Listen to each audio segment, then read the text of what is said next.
akwai wata ilfala kasuwa guda ɗaya wadda jama'a suka nema ya kamata a ɗan yi bayani takaitacce. Falakasuwa ita ce dangane da wannan abubuwa da suka tunkaro mu na salloli waɗanda suke na batsa wanda ma anzalallahu biha min sultan. Ita ce sallar 31 da ita da sallar 20 wadda za ta zo Noel da 31. Wannan salloli ba sallolin musulmi ba ne.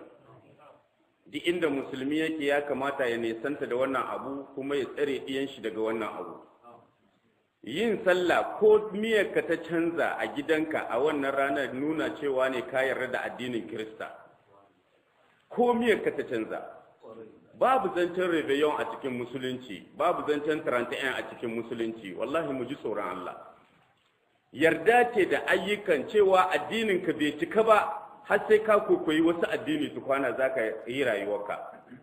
Muku addininmu a cike yake, al-yawma akmaltu lakum dinakum wa atmamtu alaykum ni'mati wa raditu lakum al-islam dinan. Allah ya cika mana addininmu, ya kore mana ni'imar shi, ya sanya mana musulunci shine addininmu. A cike yake komi da komi an kamana, babu mu babu kwaikwayo da wasu sai dai wasu su yi begen addinin musulunci ba mu ba mu yi begen nasu namu a cike yake kuma Allah ya dora mu kan wannan hanya saboda haka mu ji tsoron Allah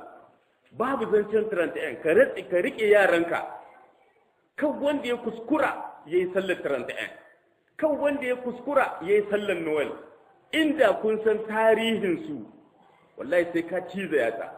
kuma iyan musulmi ne wai suke yin wannan ka binciki tarihin su ka gani waɗanda suka ce Isa ɗan Allah ne su ne sallar wannan ce wai Allah ya sabko da siffar kaza yayi kaza shine Noel fa shine za a zo ka binciki tarihin ka gani sai ka samu iyan musulmi wai suna jin daɗi sallar Noel la haula wala quwwata illa billah la haula wala quwwata illa billah saboda haka muna kira da babban murya da dukkan musulmi ya nisanci sallar Noel da sallar 31 ba sallar shi bace mu sallolinmu idaini aka ce wa salatul idaini da sallar idi guda biyu shine idin Ramadan